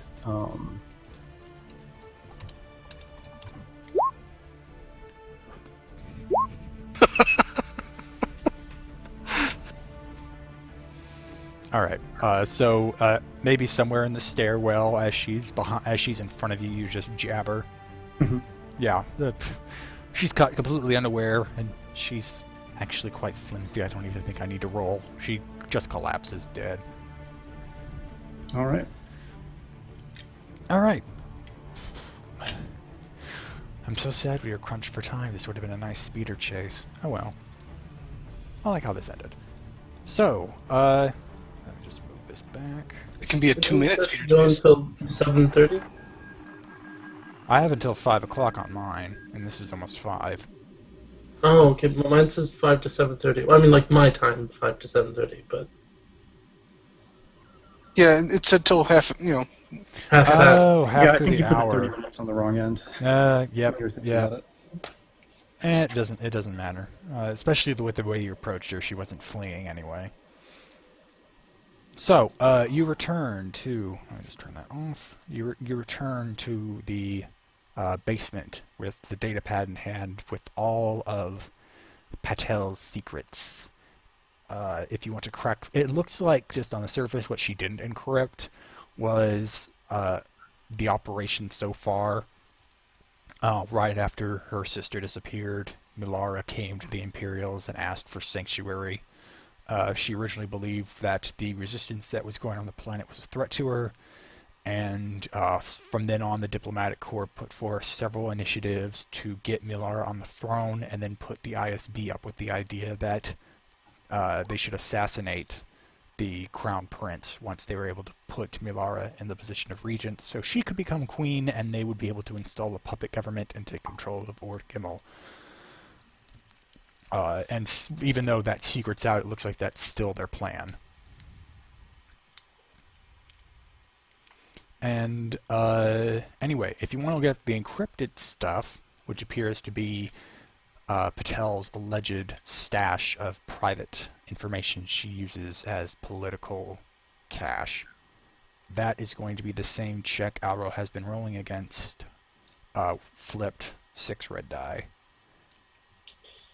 But I'll also give him a natural boost just because you're now used to dealing with her sort of architecture. Okay.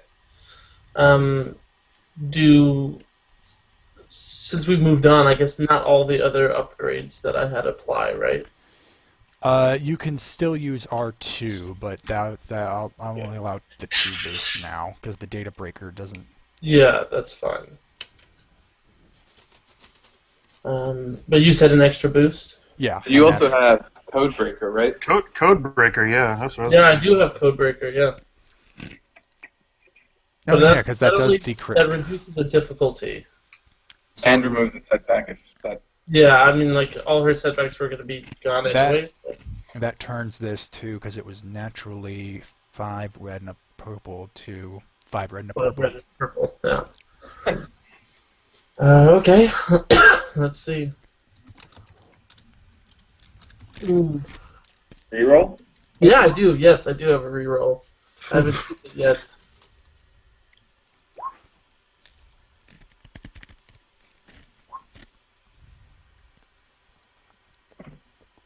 Oh, that's better. Much better. All right. That is a much better roll. Yes. You see that she has collected pretty much 1 file for every faction in play, and to go with what was probably hinted at earlier with your chat with Rama, it does look like Borga the Hutt is supporting one of the pretenders to the throne. I might as well spell that out because I have no idea how to pronounce it. Gyat Campbell. He claims that he is a descendant of royal blood, but has recently been ousted from the family. Borga seems to be enforcing his claim, and has also been made overtures to the underworld in Ord Gimmel, and they have not been reacting positively to it. Apparently they think he's moving in on their turf. Is there anything Zevo can do to make things more favorable towards good old Uncle Borga? Unless you're willing to fight the criminal underworld. A battle of words? Well, the thing is that it's spread out over several syndicates and groups. In fact, one of them being Pashra, uh, who, as the group found out last time, did go up against Spazzotti and lost, so has a bit of a sore spot against them. All right, so maybe what we can do is just talk to Borga just to give him more information on what's Yeah. going on. All right. The next file is on the Crown Prince, Ebrathi, which I also need to write down. Ebrahi, actually. He is the true heir. No one disputes that he is actually the heir apparent to Queen Nahana. However, he's just too young. He's 10 years old, clearly not the ruler the planet needs at this time. And so while no one disputes that he probably has the best claim, very few people believe that he should take the throne right now. And that seems to be... And he's also... the people pressing his claim for him to inherit the throne at this moment, even over custom, is the Caesarean League, led by House Adal. She doesn't seem to have located who might symbolize their support, but they have been making overtures to Crown Regent Solfin to bend the rules a bit and allow Ebrathi to take the throne to quell the crisis. But Solfin has so far not listened. Let's see, that's 1, 2, 3. Oh, finally you have Solana, who appears to actually be quite the little radical. While she has not expressed these views publicly, mainly coming off as anti-monarchical and nothing else, she would pretty much tear down the royal palace and the royal family. She would either kill or send into exile to completely quelch any ideas of restoring the monarchy after this crisis ends. Because she would much rather have a Ord Gimmel for the Daons and those who wish to continue to work in their industries, and no one else. And finally, you notice that she has built up a file on this Blackbird character, though she does not know the person's identity. Apparently, she has been in contact several times with this Blackbird entity. Each time, she appears to be interested in finding out more about the disappearance of the Queen. And in all of Patel's digging, she has found out that right after the Queen disappeared, there was an influx of smuggling operations, which was originally believed to be covering up the growth of the underworld in light of the crisis unfolding after the Queen's disappearance. However, she has come to suspect privately that if the Queen was not taken by hostile elements, she used that to return to Geharr secretly and perhaps remains on the planet if she's actually alive. But that appears to be more Patel's private musing. It doesn't seem to say whether or not she gave that information to Blackbird. Any other information on Blackbird? Several hypotheses, again, more Patel's musing than anything that can be confirmed. She believes that Blackbird is a human female who probably had something to do with the Queen's court before she disappeared. There appears to be that she was one of the first players to become interested in the crisis before the Empire, the Caesarean League, the Rebellion showed up to try and take advantage of the situation. She has been around a lot longer than they have.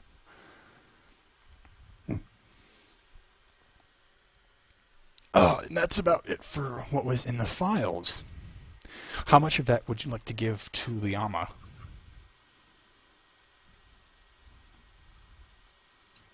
That's a good question. Why don't we give her everything except for the Borga stuff? And we'll definitely make You sure. want to give her the Blackbird stuff? I think Well, she we would brought be that to her suspicious last if time, there was yeah. nothing about Blackbird in it. Yeah, and we had already let her know that Blackbird was, a person that was a problem. Yeah, that's true. We did yesterday.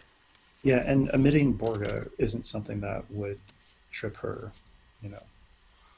make her suspicious at all. Yeah, and Borga isn't necessarily directly relevant to their interests. But he could become later, and we'd have a big bargaining chip and say, yeah, we never. Yeah. Yeah, that's a really good point too. All right, so what I'm hearing is everything but the Borga file. Yeah. All right. Okay, so when you send that, Liama responds quite promptly, and she appears quite proud. Yes, good work, agents. Not only have you retrieved what could be used as a great amount of cash on the other factions at play, you have stopped an ISB agent who has been a thorn in our side for quite some time. And for that, I shall see you are commended for your efforts after this operation is completed. For now, rest and recover, for I believe the next phase of the operation shall commence soon. I believe we at High Command have come closer to identifying who is the traitor in the original rebel cell.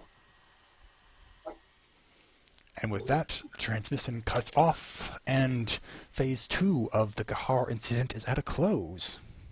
Awesome. A bit ahead of schedule because I forget the times I schedule these things for. Whoops. Anyway, base 5 XP. Oh, in fact, I'll get this done off the bat. Because you have done a great service to the rebellion in stopping an ISB agent and also claiming all of her intelligence, everyone will get 1 duty. Awesome. And for XP, we have a base of 5. I'll give you +1 for how you decide to deal with Patel. Instead of just outright crushing her, you won her over to your side before eliminating her. +1 for your interesting idea of attaining control of the facility, and I am including the wondrous triple triumph there. And another +1... Oh man, I just had it in my head. I'll back that off. So at the moment we're at 7, but I'm open to suggestions. +1 for the Ascension pistol idea, plus the swooping Tarzan catch of Chin. Yeah, I'll allow that. So we're at 8. Any other ideas? I don't know. Almost spectacular, buffer battle. Yeah. That'll be more of an MVP thing, I would think. Yeah, I think the data you have received is its own reward. And I mean, that was like part of the mission. It wasn't like up and beyond. I suppose, yeah. The data we shared, part of the mission? That is what Explain gave you Borga. your duty. Oh, okay, that's the duty. Anything for aiding or doing what we could to aid our public allies? I'm sorry, you broke out near the end there. What? Anything for aiding our Hut allies in Oregon? That will have payoff, but not for this mission. You shall see. Cool. Excellent. So it looks like we're going to go ahead and close off the XP at 8. Now, for Merp, who would you like to elect? I think Zevo for like smooth talking us. Yeah, he did a good. He got us into the facility originally pretty smoothly. Him and Rogesh kind of combined did it really, but Yeah. Oh man, I know I'm expecting, but Rogesh and his long con, that was brilliant. yeah, Rogesh's long that's con good actually. too, Yeah. yeah.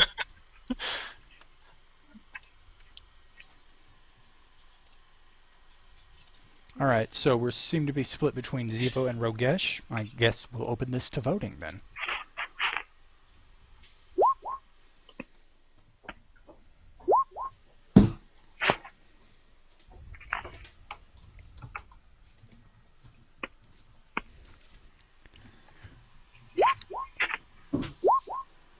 All right, Rogesh has a majority. Rogesh is Merp yet again. Cool. Thanks, guys. Yeah, I really, as soon as he said Imperial, I was like, oh, I want to do some Captain Confirm stuff. So. All right, and next, finally, we have MVP. Who do you think can contribute most to the success of the mission? Pretty sure that's just Alro. Actually, I was was really good. Alra was awesome, but Zevo got us that triple triumph that locked everything down for us to even That's be there. true. And so that's Zevo's my vote. I was gonna say Zevo as well. Alright, another split between Alro's hacking and Zevo's entrance. I say, let's open this up to votes.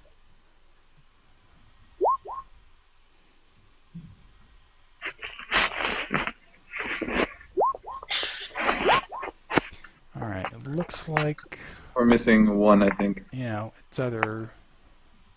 Oh, are we... I thought people who were nominated don't vote. No, you vote.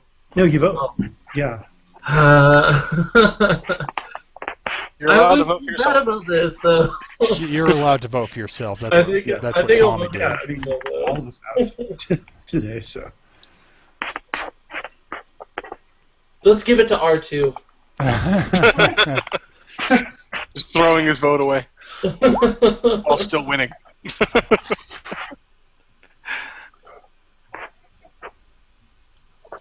Alright, so are you going to vote for yourself or Zevo? Because if you vote for Zevo, that's just going to lead to a tie. Right.